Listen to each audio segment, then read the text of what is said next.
How to lock Facebook profile officially.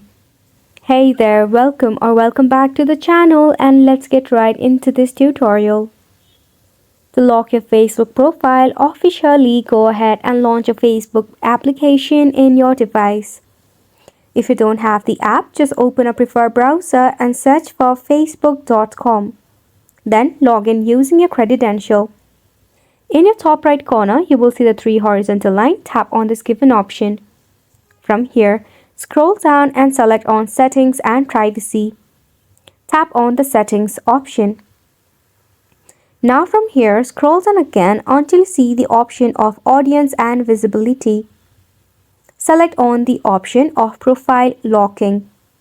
Here you will see the option of Lock Your Profile. Tap on this given option.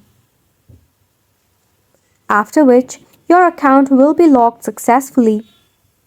If you do not have the option, this means your Facebook app needs an update.